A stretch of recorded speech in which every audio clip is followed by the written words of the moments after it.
Hello everyone, it's been a while since I posted my last video. I've been traveling across the United States, visiting several states and cities including Chicago, Illinois, Ohio, Kentucky, Indiana, and also Georgia. Also, I across my own state here in California.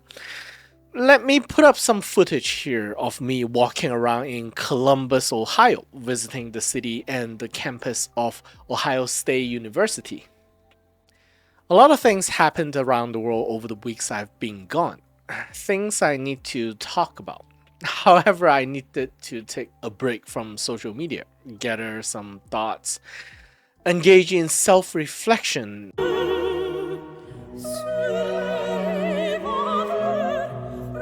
Also, there's some business I need to handle. For the first video of my return, let's take a look at a recent opinion poll conducted by the Chicago Council on Global Affairs, asking Americans how they feel about China, and also vice versa, asking the Chinese in China how they feel about the United States and other issues. Let's start with the Americans. Here, the first graph, American views of China. And please rate your feelings towards some countries here, China.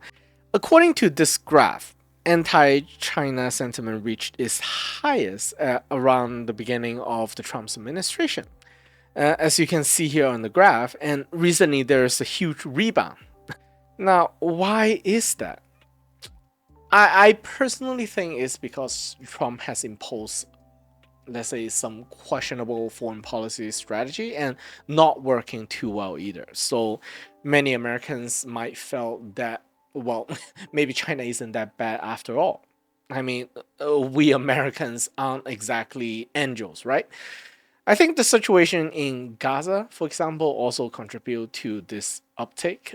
I know a lot of Americans are quite vocal about the situation there and are displeased with U.S. policy and sending endless weapons to Israel. So China at least is not doing that.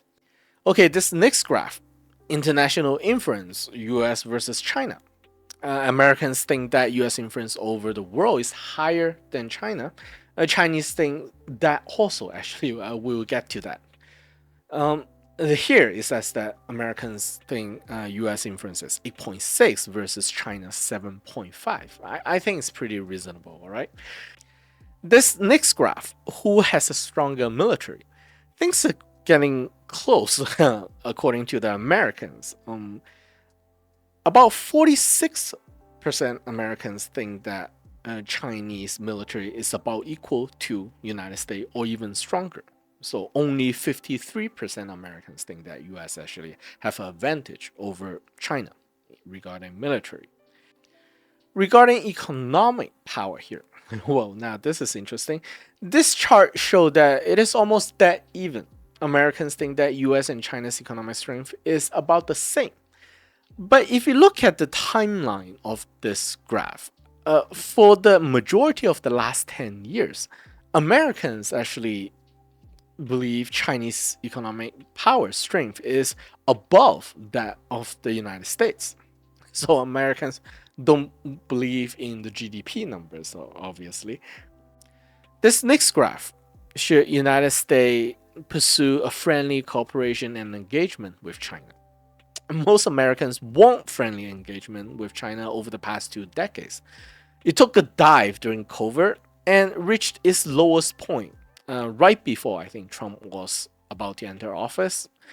Now it is back up again to 53%.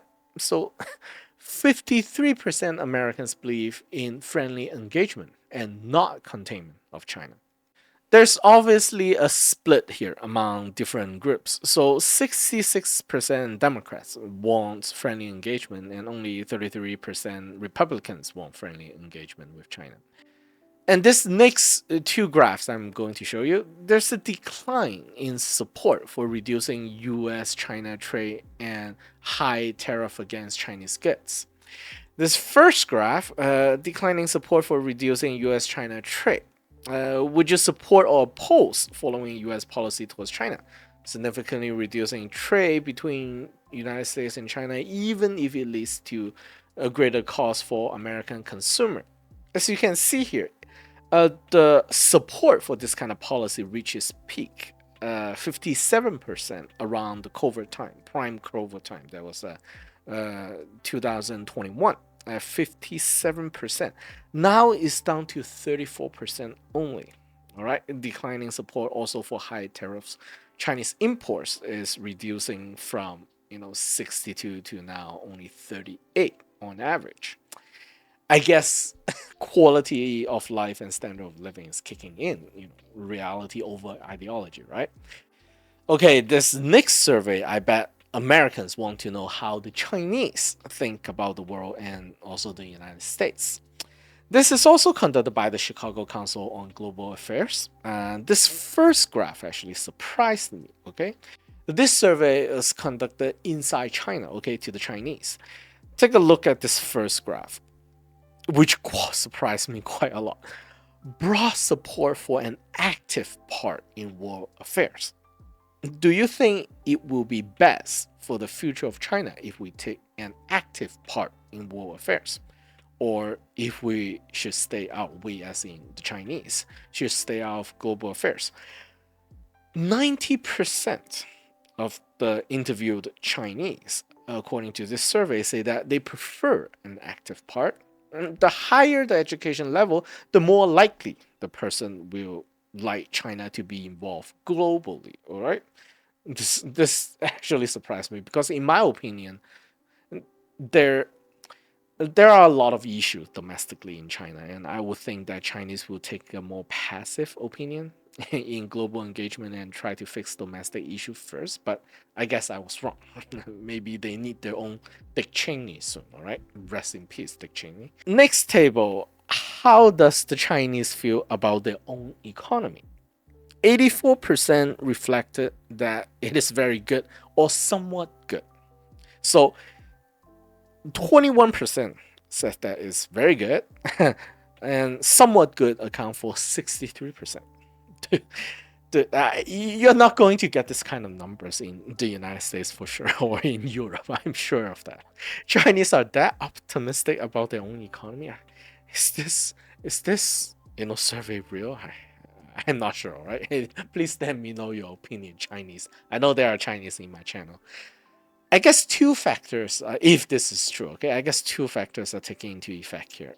There's basically no inflation in China. There's actually deflation in China. So as long as you have a job, even if the wages don't increase, you'll feel pretty okay. The ones that do feel pain are the people who are losing some export businesses or export business related jobs. And those that have, I would say, too much money stuck in their high mortgage payment, which is not the majority. I guess the 4% here in the chart are those people, right? Now, what do the Chinese think about U.S.-China economic and military strength comparison? As you can see here, all right, military power, Chinese actually consider China to be having a little bit more advantage over the United States in terms of military strength, but about even, all right? So here, 29% goes to the United States, 31% to China, and 39% of the people think it's roughly about the same. Economic power, 37% of Chinese think that the US is actually doing better, and only 32% think that China is doing better. But I would say still roughly the same. And of course, my opinion is that, well, it really depends on how you measure it. That might change very soon. Depends on how the Fed adjusts interest rates. So we'll see. Here's a chart that shows a big difference. All right. In dealing with the United States, do the Chinese think should undertake friendly cooperation with the United States, actively work to limit U.S. power, or undertaking friendly cooperation when appropriate and limit power when appropriate? Of course, this question is a little bit confusing. And as you can see here, overall, there's only 23% Chinese want friendly cooperation with the United States versus what what was it, 53% of Americans want friendly cooperation with China. I think all the recent, unfriendly actions by the American government really started to bite into the Chinese mentality here, because Chinese used to have a much more friendlier feeling, warmer feeling towards the Americans than the United States, as I explained at the beginning of this channel. This next one, what you guys been waiting for. Who do you consider to be a friend of China? 83%. All right, Russia, 75%, North Korea, Australia, above 51%. You hear that, Australians? Don't give up on China, okay? Most of us see you as a friend. European Union still have 50% after all those, EU hostility, criticism, and still 50%. Aren't that surprising, okay? Higher than Vietnam.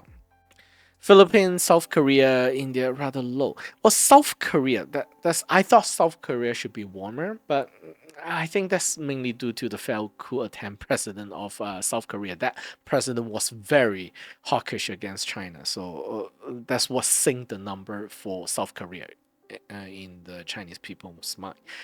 Japan, United States at the bottom, that's not surprising, 18, 20, 18 and 17. That's the survey. Let me know what you guys think. I want to see one statistic, which is not shown in this survey.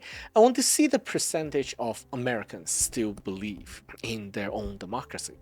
I thought about this for a while, a long time. And in my opinion, in order for America to truly start fixing some of the issues, the majority of the population need to start questioning and doubting about the principle of US democracy and the political system in general, how it functions.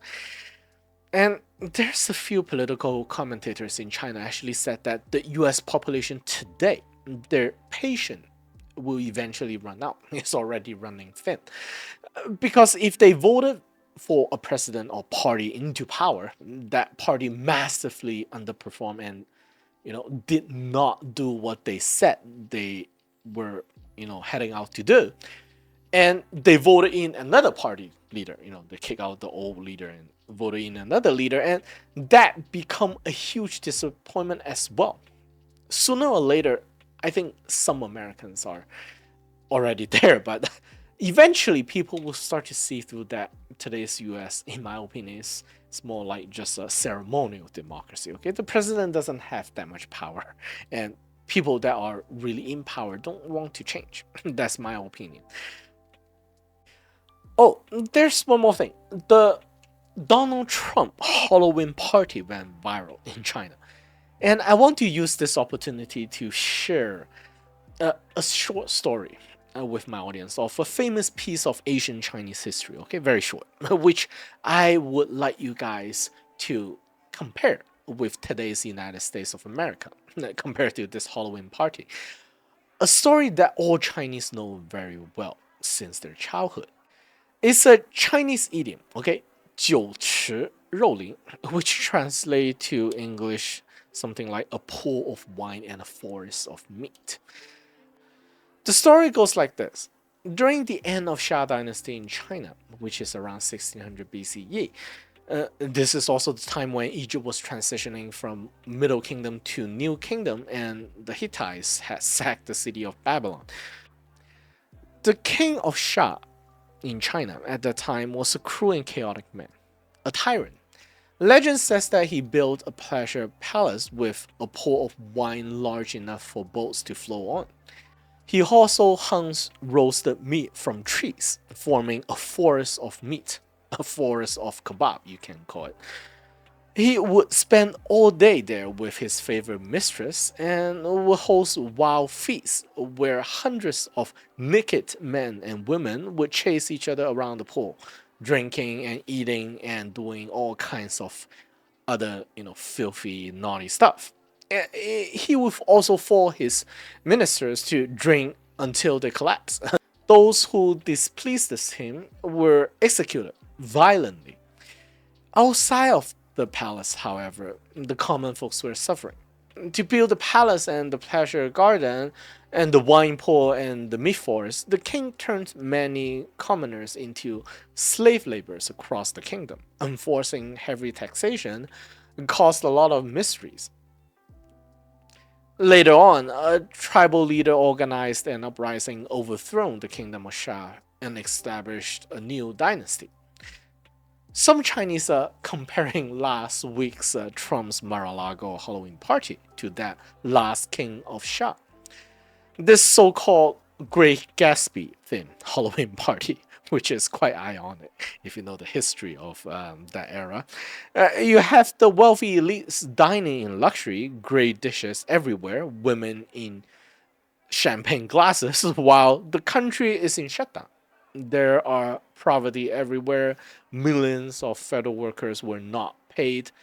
Many furloughed federal employees like Anthony Spite now waiting hours for help. I have children to feed, I have a family to take care of, I have a mortgage to pay. So it's a lot of uncertainty. The Bipartisan Policy Center reports 1.4 million civilian federal employees like Spite did not get paid today. I never thought that I would be in this predicament where I'm in need of assistance. And correct me if I'm wrong, some federal workers are not allowed to go on strike. So here, as you can see under Title 5, Section 7311, federal employees may not participate in or assert the right to strike against the government. Something about endangering national security. So those workers have to go to work now at their own expense or risk losing their jobs if they don't go. It may not be at the level of slave labor, but I hope they get some food coupon or transportation compensation at least. I know Americans don't save much. So this Mar-a-Lago pictures were reposted on Chinese social media, and there's a lot of discussion.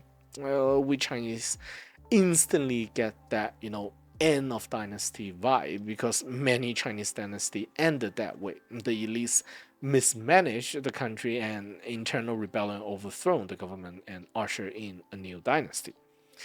Of course, here in the United States, there's this very clever system in which what I consider to be just ceremonial elections held from time to time till the population can vote out the supposedly bad leaders and government and then usher in a new one. But to be honest, both sides are currently equally corrupted and useless in most cases. Anyways, I think with the result in the recent election, a huge loss for the Republicans, Trump's second term presidency is in jeopardy. I'll start to post more often from now on. I'll see you guys next Monday.